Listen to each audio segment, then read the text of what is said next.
ಆ ಶಿಷ್ಯನಿಗೆ ಶಾಂತರಾಗಿರೋದನ್ನ ಕಲಿಸ್ತಿದ್ರು. ಇವತ್ತಿನ ಸಮಯದಲ್ಲಿ ಎಲ್ಲಾ ಕಡೆ ಸದ್ದು ಗಲಾಟೆ ಇದೆ. ಇದರ ಕಾರಣದಿಂದ ತಲೆಯಲ್ಲಿ ತುಂಬಾ ಸ್ಟ್ರೆಸ್, ಒತ್ತಡ ಬರೋದು ಸಾಮಾನ್ಯ ಆಗಿದೆ.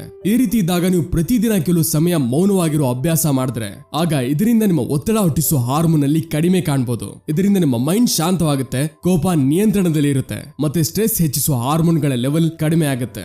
ಇವತ್ತಿನ ವಿಡಿಯೋದಲ್ಲಿ ನಾವು ತಿಳಿಯೋಣ ಯಾವ ಸಂದರ್ಭದಲ್ಲಿ, ಯಾವ ಜಾಗದಲ್ಲಿ ನಾವು ಶಾಂತರಾಗಿರ್ಬೇಕು, ಮತ್ತೆ ಯಾವ ಸಂದರ್ಭದಲ್ಲಿ ನಾವು ಮಾತಾಡಬೇಕು, ಮತ್ತೆ ಶಾಂತರಾಗಿರೋದ್ರಿಂದ ನಮ್ಮ ಒಳಗೆ ಯಾವ ಬದಲಾವಣೆಗಳು ಬರಬಹುದು.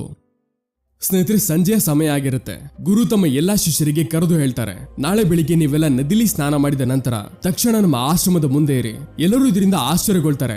ನಾವೆಲ್ಲರೂ ಯಾವ್ದಾದ್ರು ತಪ್ಪು ಮಾಡಿದೀವ ಅಥವಾ ಗುರುಜಿ ನಮ್ಮೆಲ್ಲರಿಗೆ ಬೆಳಿಗ್ಗೆ ಒಳ್ಳೆ ವಿಷಯ ಹೇಳ್ಬೋದಾ? ಅದಕ್ಕೆ ಎಲ್ಲಾ ರಾತ್ರಿ ಸರಿಯಾದ ಸಮಯಕ್ಕೆ ಮಲಗ್ತಾರೆ. ಮತ್ತೆ ಬೆಳಿಗ್ಗೆ ಎದ್ದು ನದಿಲಿ ಸ್ನಾನ ಮಾಡಿದ ನಂತರ ವಾಪಸ್ ಗುರುಜಿ ಮುಂದೆ ಹೋಗಿ ನಿಲ್ತಾರೆ. ಗುರುಜಿ ಹೇಳ್ತಾರೆ, ಇವತ್ತು ನಾನು ನಿಮ್ಮೆಲ್ಲರಿಗೆ ಮೌನವಾಗಿರೋದ್ರಿಂದ ಉಂಟಾಗುವ ಲಾಭಗಳ ಬಗ್ಗೆ ಹೇಳ್ತೀನಿ.